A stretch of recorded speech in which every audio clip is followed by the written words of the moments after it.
है कि तू निकुलइयों से के कामों से घृणा करता है, जिनसे मैं भी घृणा करता हूँ। There is one more good thing about you. I am going to commend you, he says.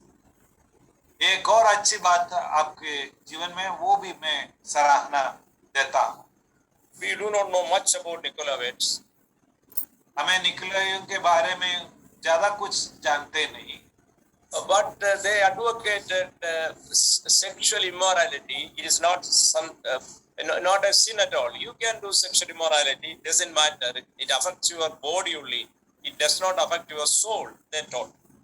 उनकी एक शिक्षा ऐसी थी, अधार्मिक रूप में जीवन जीना, पति पत्नी के बीच के बाहर का, जो शादी के बाहर जो पुरुष स्त्रियों के बीच में संबंध करना, उसमें कोई पाप तो नहीं है, वो केवल शरीर में है, इसलिए वो पाप नहीं हो रहा। The society is always immoral. और समाज में अधार्मिकता हर काल में थी। But a church, every member of the church should keep away from immorality. लेकिन कलीसिया के हर सदस्य को अधार्मिकता से दूर रखना चाहिए। Even if one commits immorality, that affects the whole church. एक सदस्य अधर्मिकता का काम करते हैं,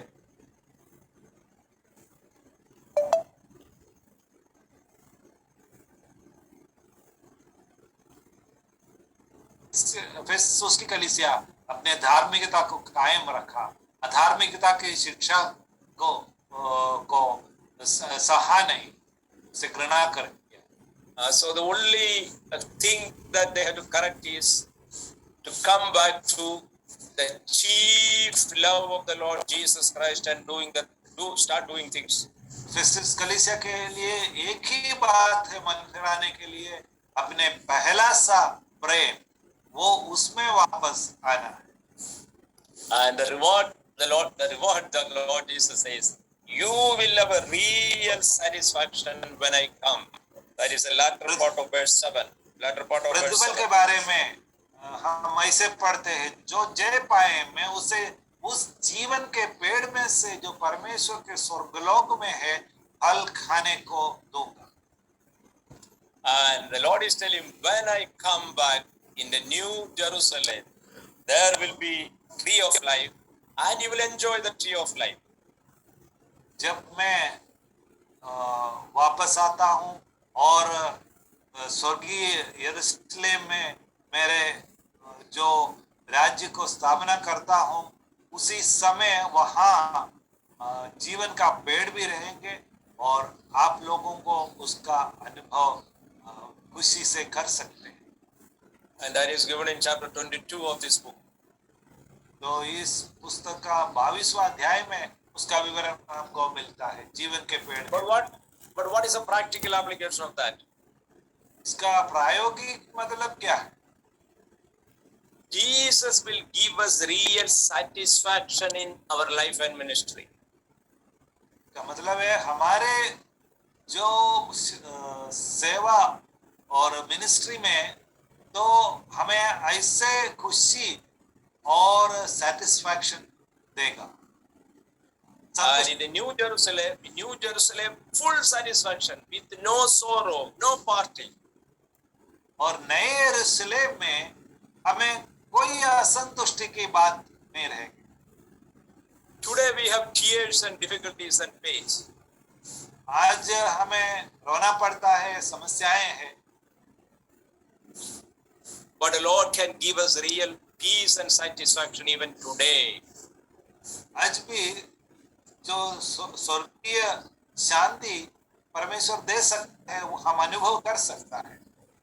So we can also say with Paul, sorrowful yet rejoicing in the Lord.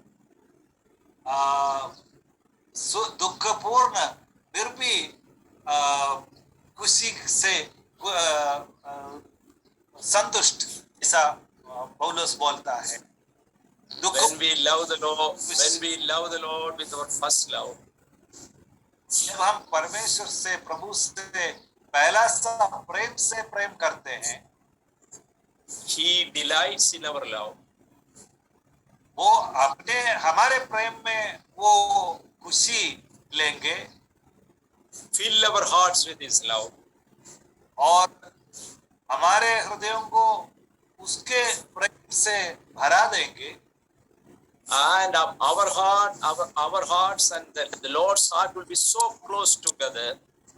प्रभु के हृदय और हमारे हृदय इतने निकट आ जाएंगे, And we will enjoy real satisfaction of life.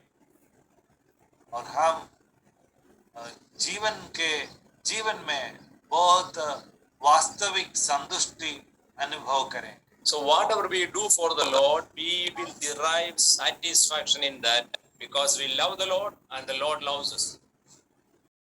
जो करेंगे उन बातों में, उन कामों से, सेवा में हम आनंद भी लेंगे, हम संतुष्टि भी पाएंगे. So today I will stop with this. Any question you have to ask, please ask within if there is few minutes left. Yeah, there is time, I think. Yeah, आप लोगों को प्रश्न पूछना है तो प्रश्न पूछ सकते. First chapter or this today what I taught you? Anything so far? पिछले दिनों में पहले अध्याय से हम सीखा, उसमें से भी पूछ सकते हैं, या दूसरे अध्याय से आज हम देखा इसमें से कोई भाई पूछ सकते हैं.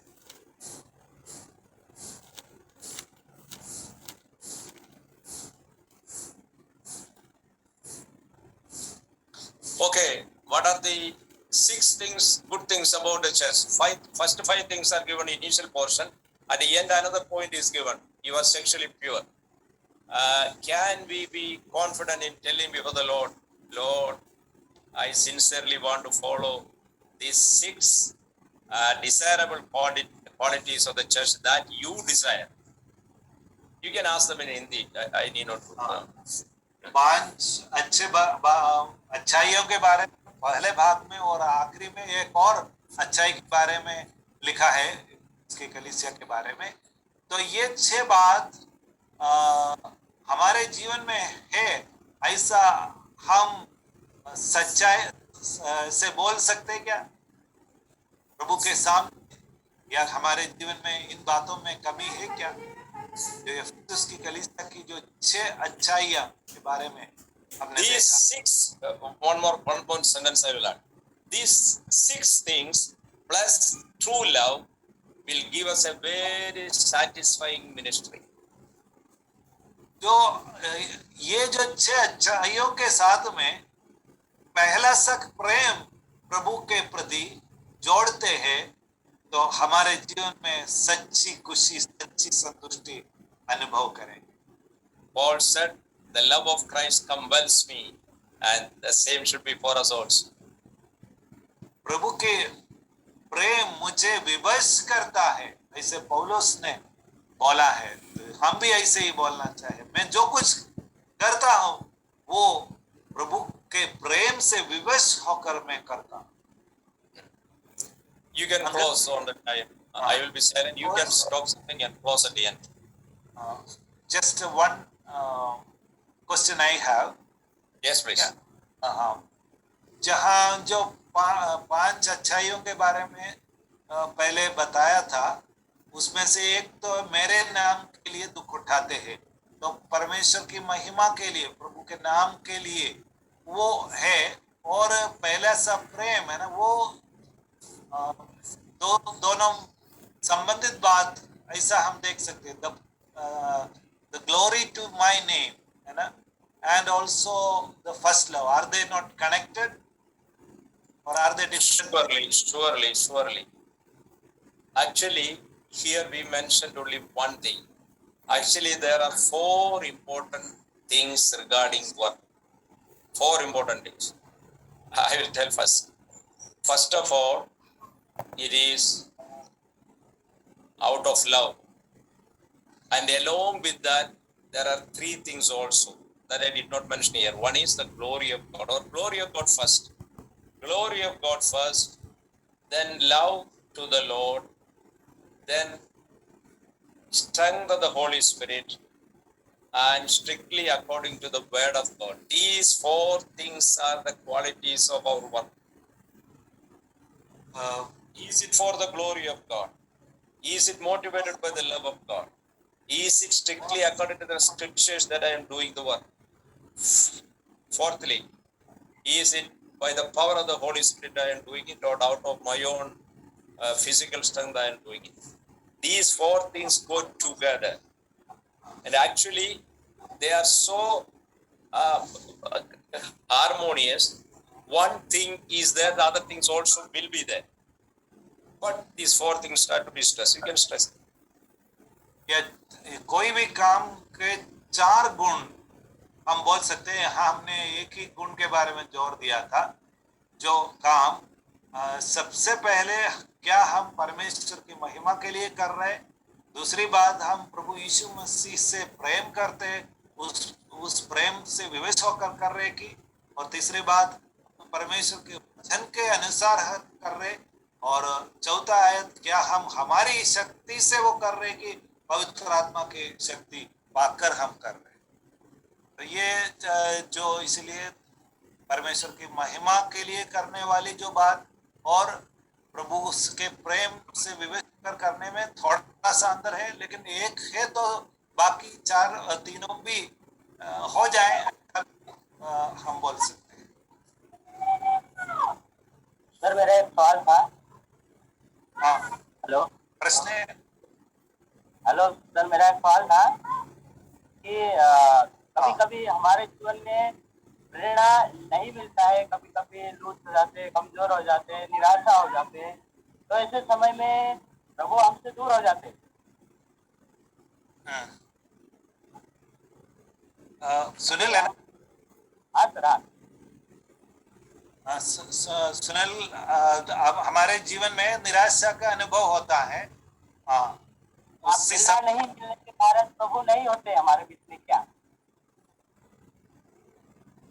प्रेरणा नहीं, हाँ, प्रभु दूर। You can answer it.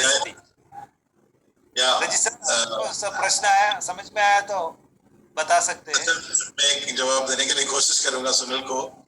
हम निराश सब लोग हो जाते हैं सेवा में, बीच में कभी निराश हो जाते हैं, कभी हमको है ना दुख आ जाते हैं, और कभी हमको ऐसा लगता है हमारा सेवा का कोई फल नहीं मिल रहा है। तो ये सबके जीवन में होते हैं, जितने भी प्रभु का सेवा किया सबके जीवन में, पौलुस के भी जीवन में होते हैं। पर उसका मतलब ये नहीं प्रभु हमारे साथ नहीं है, क्योंकि हमें हमेशा प्रभु का वायदा को याद रखना, मैं तुम्हें कभी नहीं छोड़ूंगा, कभी नहीं त्यागूंगा। ये तो हमेशा का स्थिर रहने वाला परमेश्वर का वायदा है, तो कभी इसको भूलना नहीं। हमको ऐसा लगता है प्रभु हमारे पास हमारे साथ नहीं है, पर वो हकीकत नहीं है। हमारा सिर्फ एक मानसिक एक भावनात्मक एक भावना है, वो प्रभु मेरे साथ, हम महसूस नहीं कर सकते उनको उपस्थिति को, इसलिए हमको लगता है कि प्रभु हमारे साथ नहीं, पर हकीकत वो नहीं है। प्रभु कभी भी हमारा साथ नहीं छोड़ते। हम हमारे साथ हम कितने भी सेवा अच्छा नहीं करे, हम मतलब हमको कभी त्यागते नहीं, है ना। तो इसलिए हमें ऐसा निराश होने की जरूरत नहीं कि प्रभु हमारे साथ नहीं है। वो सिर्फ एक भावना, एक महसूस होता है हमको, पर हकीकत वो नहीं है। हमको लगता है कि प्रभु हमसे प्रेम नहीं करते, हमारे साथ नहीं है, ऐसा है, पर वो हकीकत वो नहीं है। प्रभु का प्रेम तो बिल्कुल वो मतलब हमसे हटते नहीं, अटल है। प्रभु का प्रेम अटल है। जवाब दिया क्या सुनील मैंने? जी सर, जी सर। और ये जीवट जो प्रभु हटाने के बारे में दिखाया है, तो कौन सी परिस्थिति में हट सकते हैं? मैं उस प्रश्न को अंकल का, the question was I think was about verse 5 about removing the lampstand. So that time you mentioned about then even if you gather together as the church without this first love, then the Lord may not be present there. Maybe Yes, can that's you right. explain in what situation Okay. does the Lord leave us in our situations like that? It actually means the effectiveness of the church, the effectiveness of that church will not be there. It will be only a nominal gathering. हमारे जो हम प्रभु के प्रेम से प्रेरणा होकर नहीं करते हैं तो हमारे जो सेवा का प्रभाव कम होते होते जाएंगे, वो बात है। And if some believers are there, few believers are there who really love, still that few believers can do some work. But as the church as a whole, its effectiveness goes dim and dim. तो शायद कलीसिया के सब लोग ऐसा नहीं होगा, कुछ लोग पहले से प्रेम रखने वाले होंगे, तो वे लोग प्रभावी काम फिर भी कर सकते हैं, लेकिन पूरी तरह एक कलीसिया के तौर के एक प्रभाव के बारे में सोचने लग जाते हैं, तो वो प्रभाव डिम होते जाएंगे, घटते जाएंगे, वो है। And if it goes on like that, what will happen? Even the believers who are trustworthy, they will leave the church sometime, and finally there won't be a good church at all. और अगर ये ऐसी स्थिति कलीसिया आगे बढ़ते हैं, जो लोग प्रभु से प्रेम रखते हैं, वो कुछ लोग वो भी उस कलीसिया को छोड़कर चले जाएंगे और वो कलीसिया मरने की स्थिति में हो जाएंगे। Certain things, the Lord uses in a figurative way, but we have to take the meaning, जो ये शब्द एक जो अलंकारिक प्रस्तुति है, लेकिन वो अलंकारिक प्रस्तुति का मतलब क्या है, वो हमें lampstand. The lamp is to show light of love and light of truth, etc. That will dim means the lamp is useless. That's the point. दीवट कौन से काम के लिए? दीप रखने के लिए, उजाला को दिखाने के लिए। वो काम धीरे धीरे वो जो उजाला कम होते जाए। So there is no use of that lamp. तो उस दीवट का कोई काम नहीं रहेंगे आगे चल के।